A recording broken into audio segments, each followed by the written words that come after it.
I am Tim Atkins, your Director of Religious Education, and I welcome you to the Cedar Lane Unitarian Universalist Church, a liberal religious community where love works. Our mission is to explore the eternal, nurture community, and build a more just world. Actually, wait 1 second.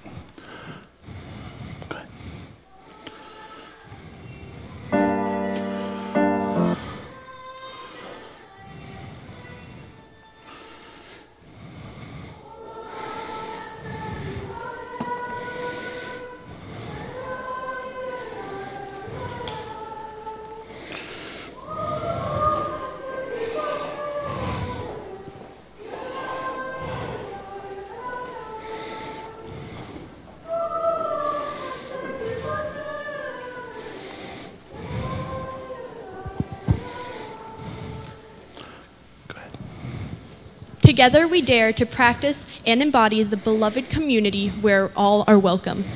Please know that whoever you are, whomever you love, wherever you are on life's journey, and whatever your gender identity, beliefs, or immigration status, you are welcome here. Our lay pastors, visitors, work closely with the ministers to support the pastoral ministry of our congregation. If you have a pastoral need or concern, they will be available by the Joys and Sorrows candles table after the service. I would like to draw your attention to the insert in your order of celebration. This is a vital and engaged religious community. Please review the insert and see how you might become more deeply engaged in the work of this congregation. Please be advised our annual meeting is happening June 3rd. That's 2 Sundays from now, after the service. And remember that single services at 10 a.m. kick off next Sunday. A special welcome to those joining our service online. Whether in the moment or catching up with us later, we are glad to have you with us for this special Sunday. If you are new to Cedar Lane, we have a small gift for you. Please rise or raise your hand as you are comfortable and willing so we may recognize and welcome you. Let us give our guests a warm Cedar Lane welcome.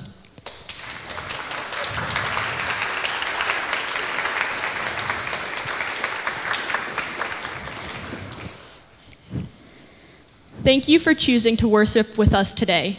All are invited to stay after the service to enjoy coffee and conversation.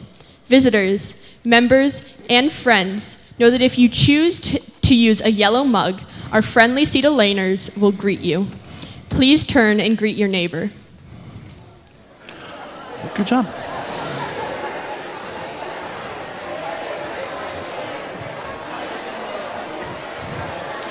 Good morning.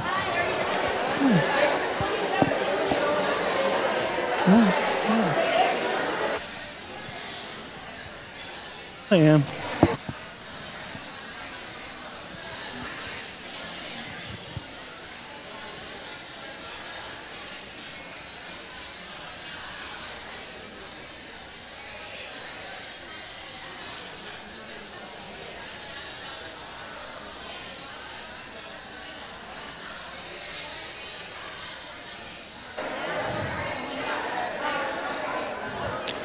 Let us center ourselves. Let us center ourselves for a time of reflection, celebration, and a very special worship service. This is our annual Coming of Age service. Throughout the year, our 9th grade class has been working on developing their own personal belief statement, their personal credo. During this service, which has been entirely planned and led by our Coming of Age class, you will get to hear our youth's credo statements. Before we begin, I want to say a special thank you to the teachers of Coming of Age, Amanda Garzon, Rebecca Bond, and Stacey Feeder-Heiling. Go ahead and stand up.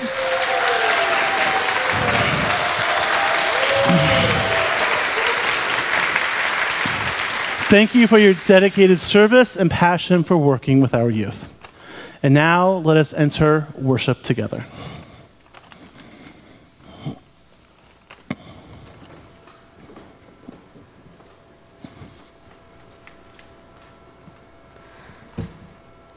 If you are a dreamer, come in. If you are a dreamer, a wisher, a liar, a hoper, a prayer, a magic bean buyer, if you are a pretender, come sit by my fire, for we have some flax golden tales to spin. Come in, come in.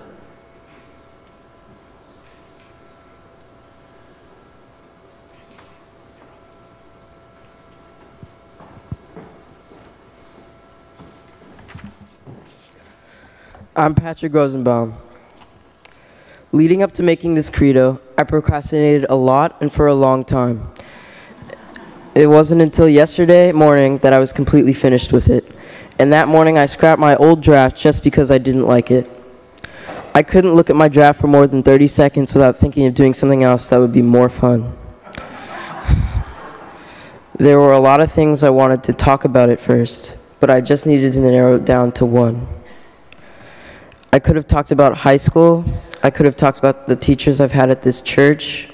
I could have talked about my beliefs, but none of those things really piqued my interest. If I was going to write a credo, it would have to be good and something that I could focus on for more than 2 or 3 minutes. I wanted to write about something being a UU had taught me.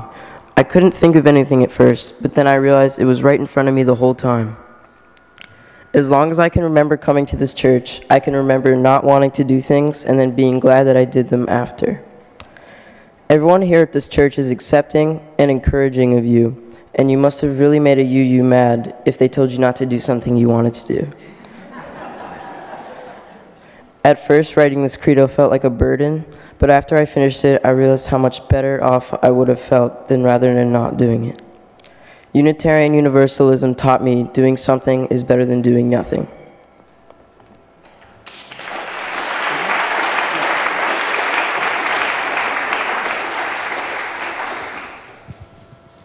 Hello, everyone. My name is Katriana Myman. Over the last year, I have done some major soul searching. I have done hours of research on differing beliefs, met with spiritual professionals, and weighed the pros and cons of many ideas. I have found it extremely difficult to have faith when it comes to spiritual beliefs. I tend to only believe in things that are supported with evidence. When I say this, most people think I mean that I only believe in what science has discovered, but that is not true. To me, evidence does not have to be numerical data. Evidence is something that shows proof of a belief or idea being true. And there is one set of beliefs that on my own I have found overwhelming evidence supporting. These set of beliefs do not necessarily have a name, so I just call them psychic beliefs. To me, this means I believe in things that are typically associated with psychics, such as astrology, auras, spiritual energy, crystal energy, clairvoyance, spirits, reincarnation, and other weird stuff. I first started to believe in this stuff one day in 2016 when my mother began to tell me about how some people see things called auras. I was extremely surprised by this because I could see them and thought that everyone else could too. As I began to research into psychic phenomenon, I began to notice how things in my day-to-day life these things in my day-to-day life. But when it really hit me was one day I got a call from my grandmother saying that she had gone to the hospital, but everything was all right. My grandmother had been in and out of the hospital her whole life for much more serious reasons. But for some reason, that day, when I hung up the phone, I suddenly collapsed to the floor in tears, with the words, "It's over," echoing in my head. I demanded my mom bring me to my grandmother immediately so I could say goodbye. That week, against what all the doctors had predicted, my grandmother passed away. Later, I went to see a medium, which is a psychic who claims to be able to speak to spirits of the deceased. At this point, I was still very skeptic, so I decided to set up a test for the psychic. On the day I was born, I had some heart issues, so the doctors put a little golden heart with me. My grandmother kept that heart with her every day, and we were the only ones who knew about it. The day before we went to go visit the medium, I said out loud to my grandmother, "To prove that you are really there, I want you to tell her about the little golden heart." The next day, I went to go visit the medium, and she said that my grandmother was telling her about a heart made of an expensive metal. So in conclusion, I believe in science, I believe in evidence, but I also believe that there is more to evidence than to statistics and numbers. I believe that psychic phenomenon is not only scientifically possible, but can be scientifically proven. I believe that when accepted, psychic phenomenon can change the world. Thank you.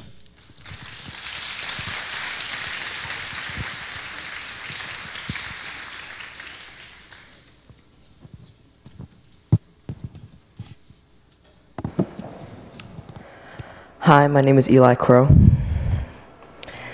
The teachers of our coming-of-age class gave us a sheet of paper with some ideas of what to write about, and on this paper there were quite a few questions for us students to think about. The first question that caught my eye was, what would have to happen for you to live a life without regrets? I found this question so interesting because even in my life of nearly 15 years, I have already done things that I would love to go back and change. There are choices I made, friends I lost, and people that I didn't respect as much as I should have. And now I am a different person than I could have been. After all the time I spent thinking of all of the things that I would change, I realized that most of the times when I had made a mistake, I had learned. When I had ignored my classmates in 4th grade, I had learned. When I quit soccer in 6th grade, I had learned.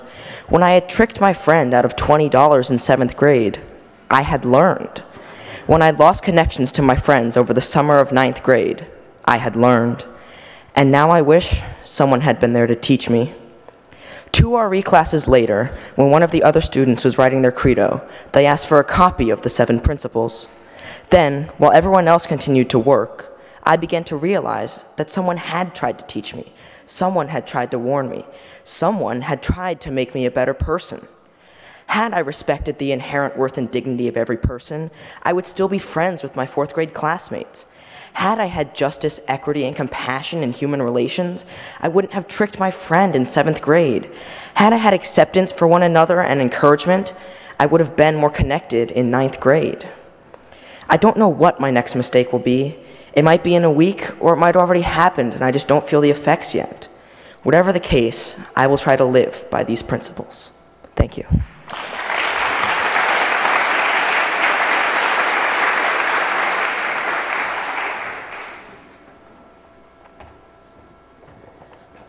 Hello, I'm Alicetta Black. This is a song that we heard at the Unitarian Church in Boston, and it was so catchy that we sung it on the way back in the car and at the restaurant very loudly. It's a beautiful song, and please rise in body or in spirit and join me and the congregation in singing Olam Hased Yiboneh. I will sing it first, and then everybody else will continue. Olam Hased Yiboneh, Yadadai, Yadadai, Yadadai, Olam Hased Yiboneh, Yadadai, Yadadai, Yadadai, Olam Hased Yiboneh, Yadadai, Yadadai,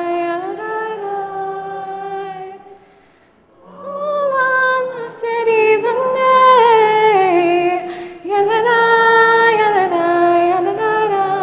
And this time a little bit faster. Olam Hased Yiboneh, Yadadai, Yadadai, Yadadai. Olam Hased Yiboneh, Yadadai, Yadadai, Yadadai. And even faster.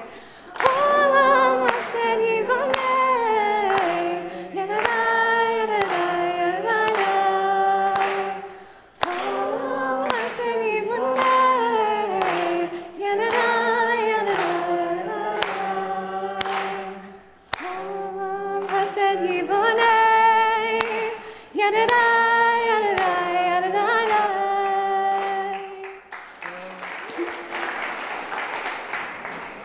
Thank you.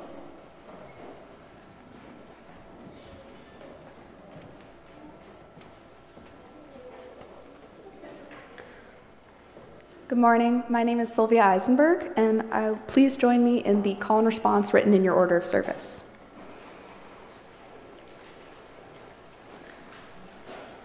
Be grateful to everyone. Others will always show you exactly where you are stuck. Without others provoking you, you remain ignorant of your painful habits and cannot train in transforming them into the path of awakening. Be grateful to everyone. Always maintain only a joyful mind. Constantly apply cheerfulness, if for no other reason than because you are on this spiritual path. Have a sense of gratitude to everything, even difficult emotions, because of their potential to wake you up. Always maintain a joyful mind. Don't act with a twist. Acting with a twist means having an ulterior motive of benefiting yourself. It's the sneaky approach. For instance, in order to get what you want for yourself, you may temporarily take the blame for something or help someone out. Don't act with a twist. Of the two witnesses, hold the primary one. The two witnesses of what you do are others and yourself. Of these two, you are the only one who really knows exactly what is going on. So, work with seeing yourself with compassion, but without any self-deception. Abandon any hope of fruition. The key instruction is to stay in the present. Don't get caught up in hopes of what you'll achieve and how good your situation will be someday in the future. What you do right now is what really matters. All activities should be done with one intention. Whatever you are doing, take the attitude of wanting it directly or indirectly to benefit others. Take the attitude of wanting it to increase your experience of kinship with your fellow beings. All activities should be done with one intention. Be grateful, joyful, and twistless. Keep in mind all perspectives. Thank you.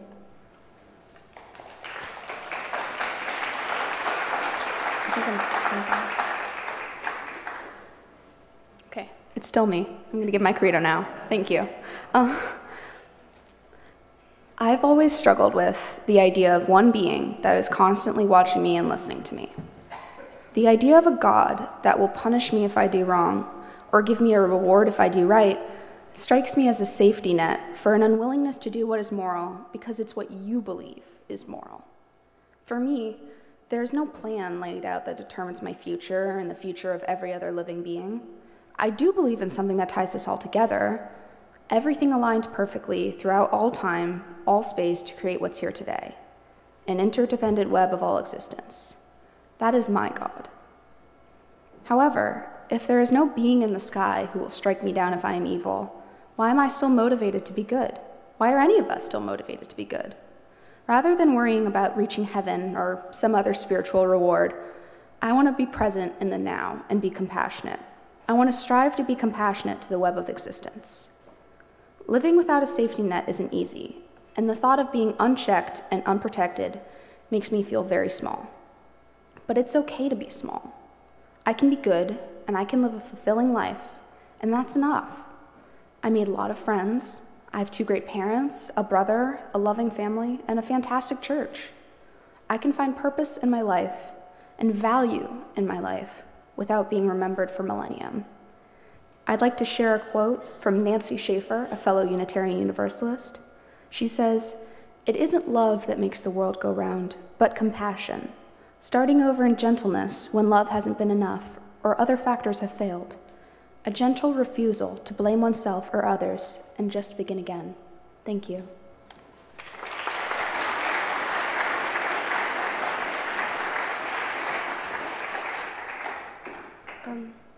Being part of the UU Church is one of the most eye-opening experiences of my life.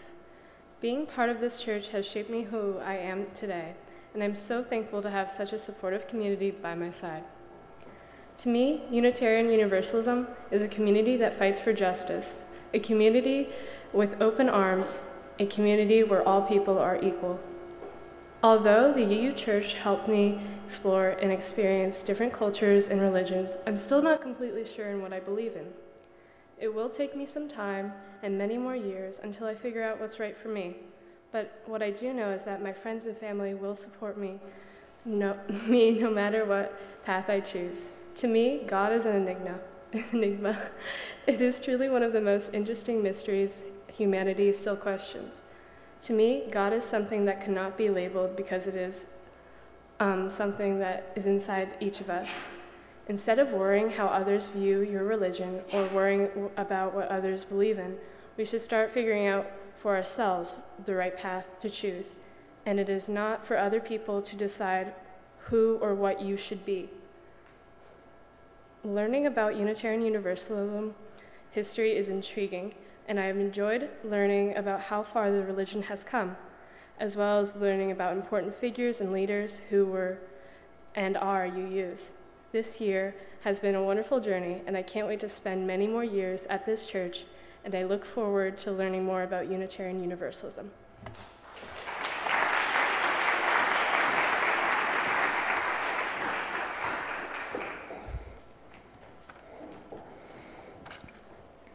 Okay. Hi. I will be reading Closed Path by Rabindranath Tagore.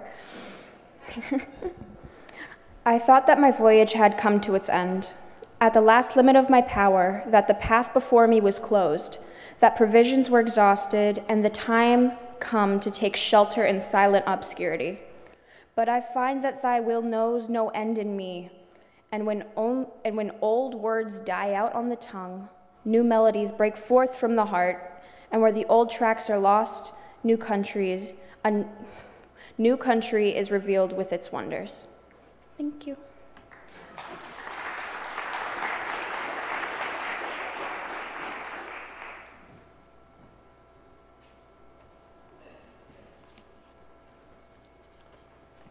Hi, I'm Alicetta Black. If I were to be perfectly honest, middle school has been a cesspool of who said what, who's dating who, and procrastination, a whole lot of procrastination. Admittedly, I'm still procrastinating when it comes to searching for my own personal set of beliefs. My roadblock is that I possess the blessing and a curse, a doubting, questioning mind. In 6th grade, I visited churches ranging from orthodoxy to extreme liberalism in my search for personal faith. I consider it my duty to expose myself to all forms of religion. Each church has left something within me, either a new concept of God and man, an understanding and respect for those of other beliefs, and really amazing food. Seriously, visit a Hindu temple if you haven't already. Sometimes, in a moment of mental despair, I tend to place the blame on myself for my self-perceived social incompetence and scold myself for not being in control. Unitarian Universalism has aided me in accepting events that are out of my control. It is cathartic to refer back to the great mystery or interconnected web of all things. I cannot stress how important interpersonal communication is to me. People are inherently social creatures and truly cannot exist without companionship. I have found that my previous encounters with other religions are the best means for freeing myself from prejudices. In my various encounters with middle school bullying, due to other students' homophobia, ignorance breeds hate. Mark Twain once said, "The two most important days in your life are the day you were born and the day you find out why." My personal goal is to entertain and educate. As I could sing before I could speak, I don't believe that I'll ever stop performing, whether it's at a friend's party, my lunch table, or on a musical stage. I someday hope to pursue a career in the performing arts and teach elementary school music too. Treatise and historical study have long since sparked my adoration for life, poetry, and people. I someday hope to better myself as I uplift and inspire others from all walks of life and spark interests and purposes through my own. Thank you.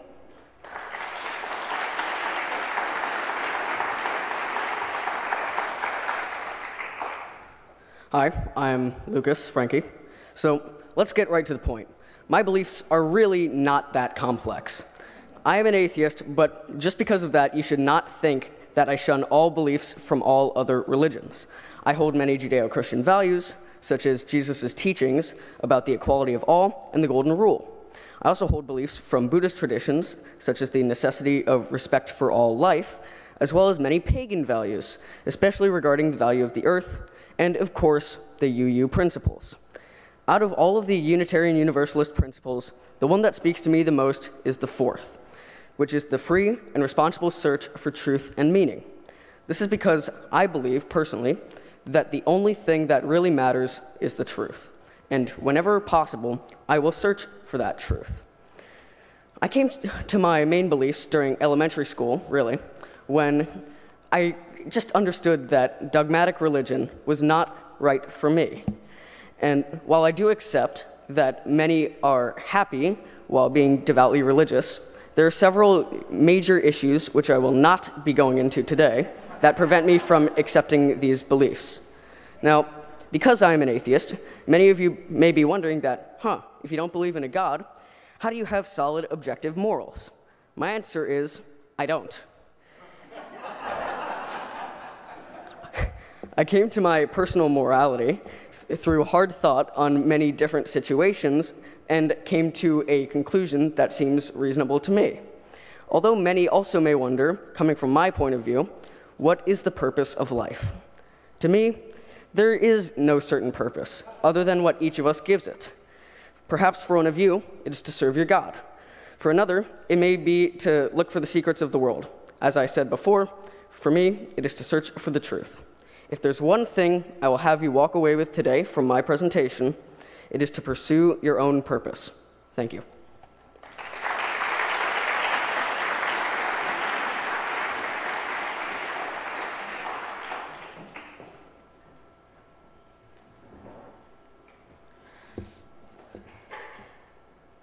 Today we have a special giveaway, the plate to support Beacon House. I invite Kevin and Cherie from Beacon House to come up and share with us more information on Beacon House.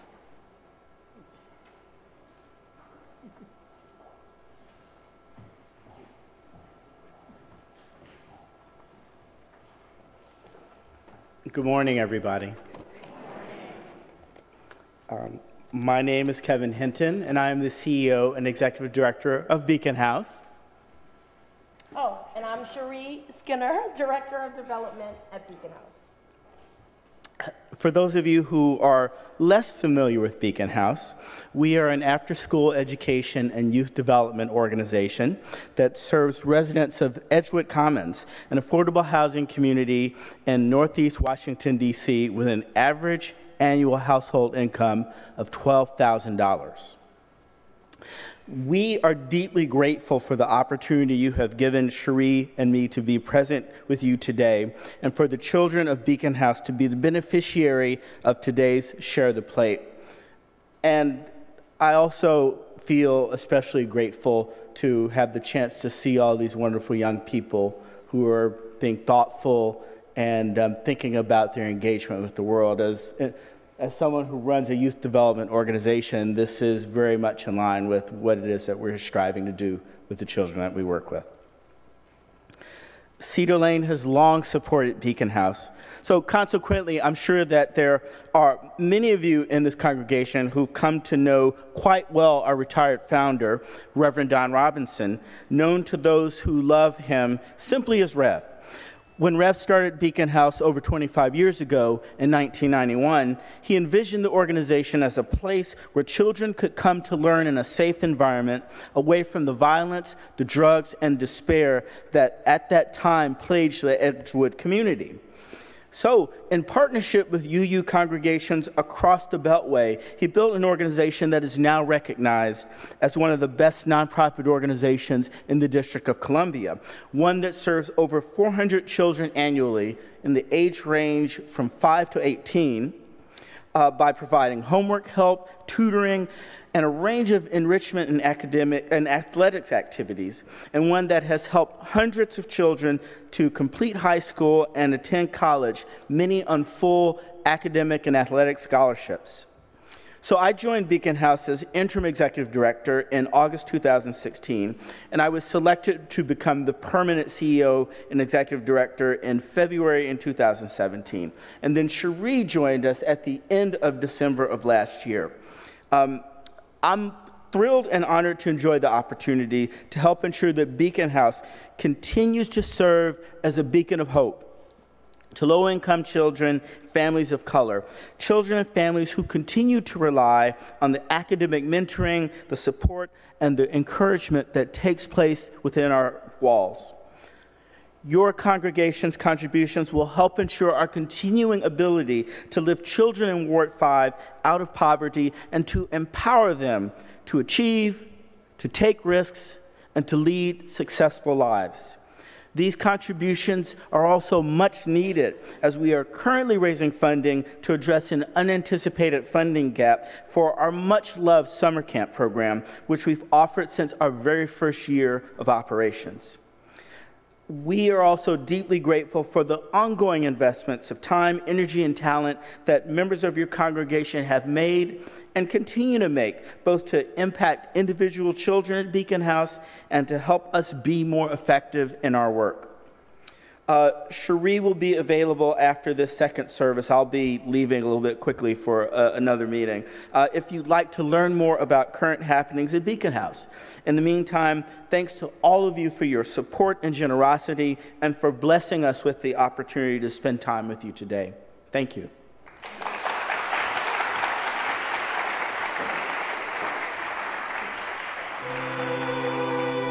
The offering will now be given and greatly received. Gratefully received.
Hi, I'm Linnea.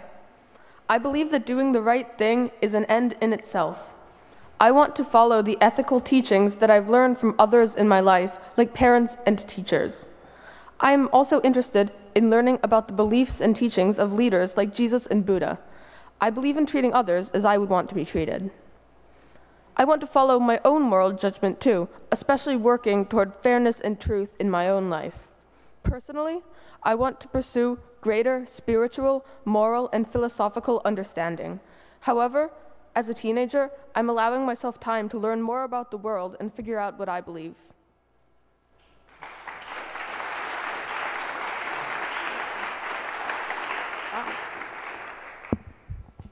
Hi, I'm Isabella. I've been asked to spout out my beliefs on faith. Let me just start out by saying I'm not atheist. I do believe that there is a higher, omnipotent power somewhere. I just don't know what is out there. It doesn't mean I don't want to know.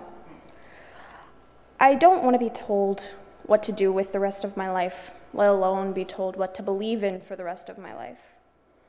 So curiosity could be considered a defining factor of who I am.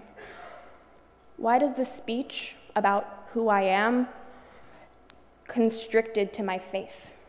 I guess it could also be about my beliefs, but it's implied that they are religious-based. Most of mine are not. To quote Aristotle, it is the mark of an educated mind to be able to entertain a thought without accepting it. That's how I see myself, as gathering information, but not necessarily believing everything I hear. Like when people say the earth is flat, climate change doesn't exist, or when people simply tell me the Illuminati isn't real. Because my curiosity goes beyond my religious ideas. Wouldn't it be lovely if we all went to heaven? But the odds are against it. It's more likely that the life we are living right now is just one of many lives. The ideas of yesterday evolve into the ideas of today, and those evolve into the ideas of the future. I believe it's naive to think that everything we create now is shiny and new with no connection to the past. If there's no heaven, which I'm not saying there is or isn't, what is the motivation for people to do good? If there is no reward or threat after this life, is there motivation to not be selfish?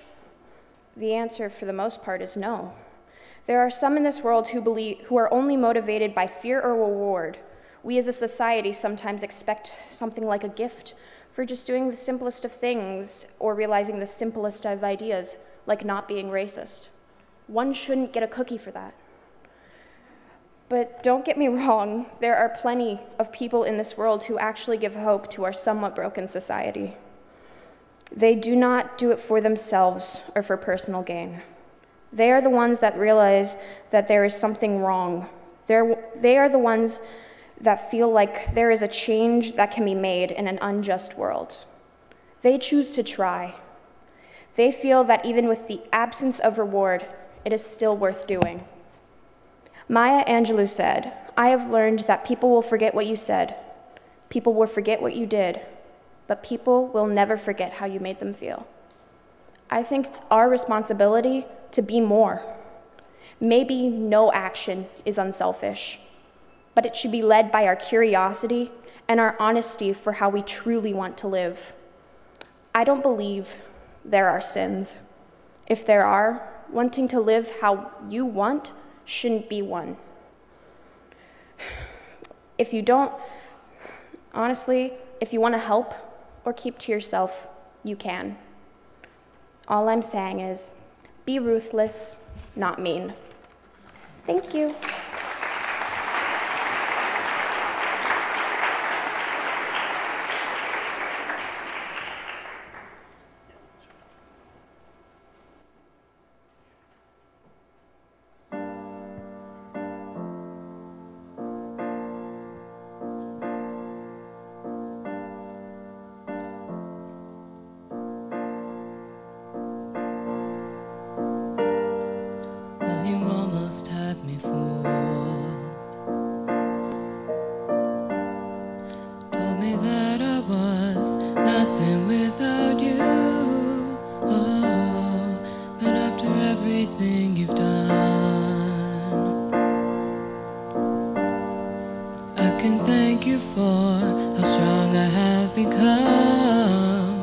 You brought the flames and you put me through hell.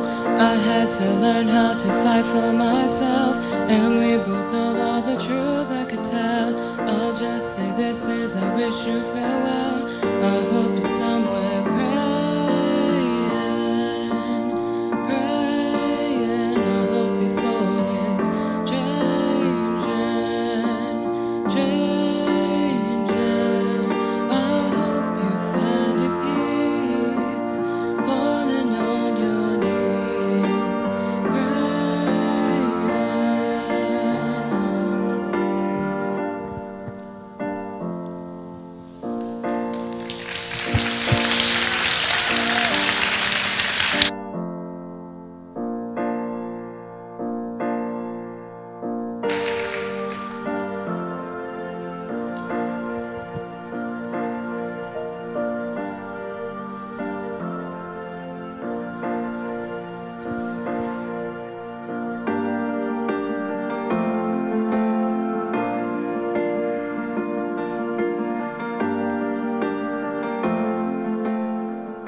Everyone has the ability to recover and deserves to recover.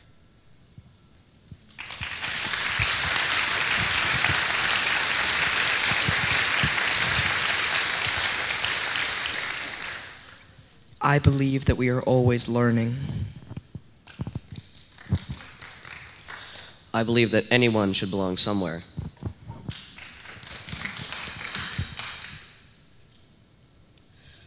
I believe in the search for truth and meaning.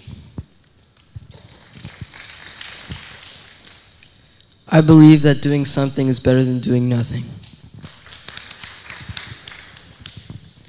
I believe in curiosity. I believe in individuality. I believe in kindness.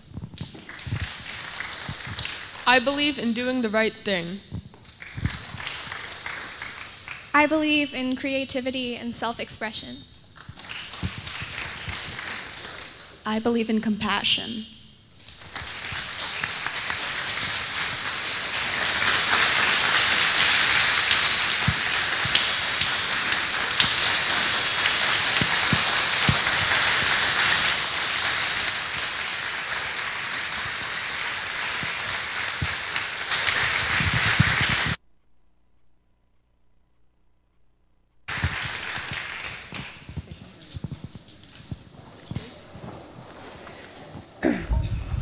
I don't know if you guys can all see me, but I'm going to speak to you at some point in here. So if you want to position yourself without burning yourself on the chalice, that'd be great. So my name is Amanda. This is Stacy and Rebecca. We've had the honor of journeying with this incredible group of teenagers this year. So I don't know how many of you guys know this in our congregation, but Stacy, Rebecca, and I are the deal. Yes. Parents tell their dragging teenagers who want to sleep instead of come to church or be with their sports teams or do their massive amounts of homework that if they take our class, if they just get through their 9th grade coming of age, then afterwards they can decide whether or not they want to continue with church. No pressure. In fact, there really isn't any pressure. Stacy and I have been teaching this class for about 10 years now together. And we warmly welcomed Rebecca onto our team this year. And our goal, and now I'm kind of speaking to you guys and the congregation, our goal is to instill deep inside of each of you a gift and a realization. As we explore the sources that inform our faith and the faith leaders where we can each derive inspiration, we want to stir in you questions of what you believe and why you believe. Visiting for the first time, or for some of you revisiting, thoughts and ideas that reflect one of our guiding principles, the eternal search for truth and meaning. And then we explore the historical roots of our faith, of Unitarianism and of Universalism, to give you guys a place in time and a place in history, to show you that our religious and spiritual ideas go way back to the Council of Nicaea, and I think many in our congregation would argue even before that, particularly when taking into account now the diversity of faith that makes up UUism today. Your trip to Boston brings our historical roots in the United States alive. We also explore the thinkers and doers of our faith that played and continue to play an active role in changing society to be just and compassionate. I mean, what other faith can claim Superman? I don't know if you knew Christopher Reeve was a Unitarian Universalist. But we don't need superpowers to change the world. You have captured that in your credos today. Our principles and values of UUism guide us every day to make decisions based on a moral compass inside of us, with no incentives or fear of punishment, but because it is who we are. Our gift to each of you is different, as you each took something different from this year's class, but it's just the beginning of your life and spiritual journey where you will be changed by each relationship and experience that is waiting for you. So I want to read to you a creation story. The Creator gathered all of creation and asked for advice. He said, I want to hide something from the humans until they are ready for it. It is the realization that they create their own reality. The eagle said, give it to me. I will take it to the moon, and they will not find it. And the Creator replied, no, one day they will go to the moon, and they will find it. Then the salmon said, give it to me. I will take it to the bottom of the ocean. I will hide it there. They will never find it. And the Creator said, no, one day they will go to the bottom of the ocean, and they will find it. Then the buffalo said, give it to me. I will take it to the middle of the Great Plains and bury it there. They will never find it. And the Creator said, no, one day they will cut into the skin of the earth, and they will find it even there. Then the bear said, give it to me. I will take it to the mountains, and I'll hide it in a cave. They will never find it in there. And the Creator said, no, they will even level those mountains, and they will find it in there. Then grandmother's mole spoke up, and everyone was quiet, because everyone knows that grandmother mole, even though she did not have physical eyes, sees with spiritual eyes, because she lives in the breast of Mother Earth herself. Hide it within them. And the Creator said, it is done. May you go forth and create your own reality, rooted in the guiding principles of our faith, surrounded by the love and support of your friends, your family, and this congregation.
It's only the beginning now, a pathway yet unknown.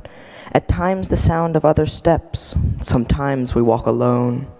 The best beginnings of our lives may sometimes end in sorrow, but even on our darkest days, the sun will shine tomorrow. So we must do our very best, whatever life may bring, and look beyond the winter chill and to smell the breath of spring.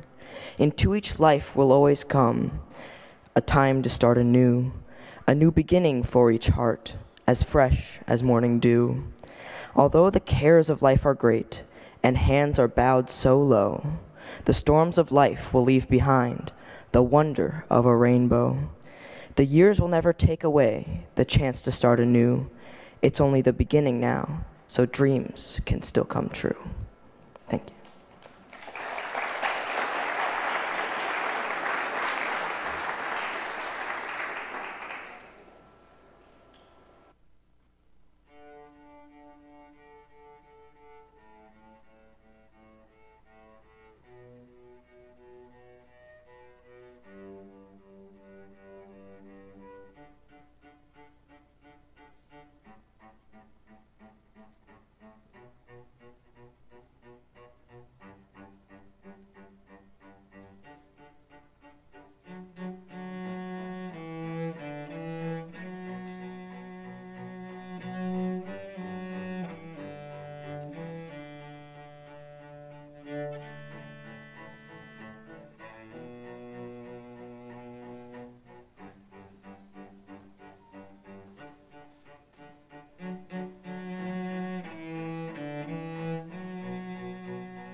you.